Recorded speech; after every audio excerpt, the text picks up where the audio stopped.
Okay. Dana Abercrombie, the Koalition. Party, thank you so much for speaking to me.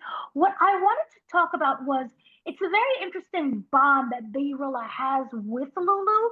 Can you talk about kind of that relationship? Because it seems to be more than just business partners. You're living with him in order to keep out of trouble.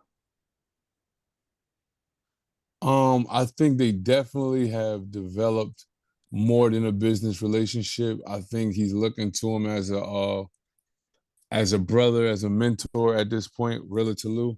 And I think Lou is seeing a lot of Rilla as somebody that he has been as well, like somebody who needs help or somebody who's trying to do better. So I think that relationship and dynamic is unfolding that way because they can see parts of each other in each other and they are playing mentor, mentee, uh, as well as really keeping Lou in line as far as he's trying to create a great example. Right. So I was wondering, you're also a rapper and you're playing a rapper.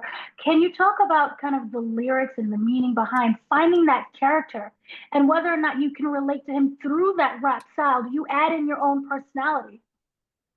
Uh, Absolutely. I think that's the best way to embody in the character is adding some of yourself to the role, and drawing from all your inspiration that you can. I think his lyrics are very reflective of his time, his upbringing, how music sounded there. I think Tank DNA they did a great job with the lyrics and some of the lyrics in the production. So yeah, I think it's dope on how he came together. Right. Now, what's really interesting, we kind of talked about how he was given chances before, but this time it does feel a bit different. I wanted to go back with that meeting that B-Rilla had with Lulu and the head of the music industry. What was fascinating was you heard a story about he was about Jewish people and rappers, and you're like, I really don't care. Was there a moment where it was just all about the money that you feel that B-Rilla focused on instead, or was it more of can I trust you to not screw it up this time? Can he trust Lowell not to screw it up this time? Right, right. I think he had a bit of a salty experience with him, Hmm. and I think that it didn't really garner the results that he would like. So all Real is interested in this point is, you know, bettering his situation. I felt like he had some outside pressures, and Hmm. he just wanted to better his position. He didn't want to stay in, you know, stay living on the couch or stay broke. So Lowell telling his plight, I don't think it exactly was mulling over would be really too well. Right. I don't think he really was in a place of empathy for him in his position. And what do you think that B-Rilla's thoughts are on Amani? Because she wants to, she's coming in and she's talking about music has to match the message and making you more of a world star. Does he really feel like he can trust her, or is it only just Lulu who he feels he can that can direct him?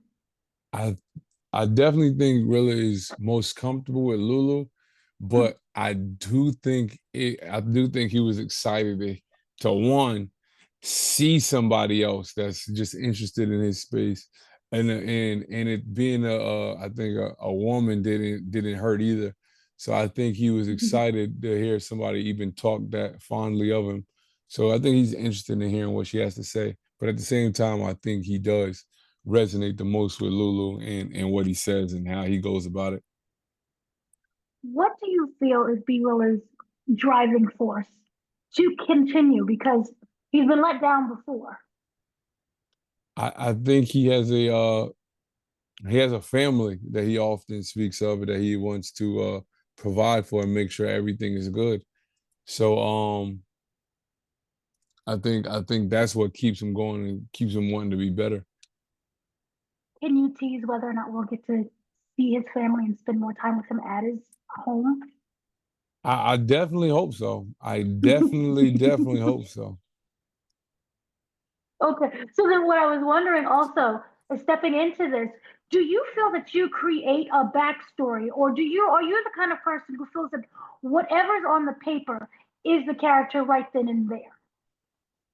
Oh no, I mean, at least for me, I'd like to fill in all the blanks. Like in my mind, I know where he grew up. I know who his friends are. I know I know all of these things in my head. Like, and it just allows you to make a more well-rounded character. And so whether it was discussed or not, I know who he is. Can you tease something that we probably won't be privy to, that only you would know in terms of formulating that character?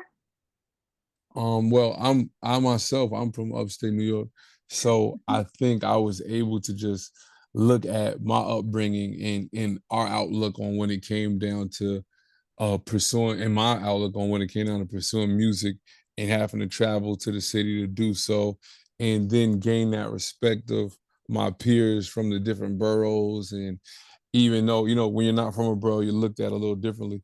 So I was able to, I think, just bring that same chip and add it to B-Rilla's character. Wonderful. Thank you so much for speaking to me. An excellent job, by the way.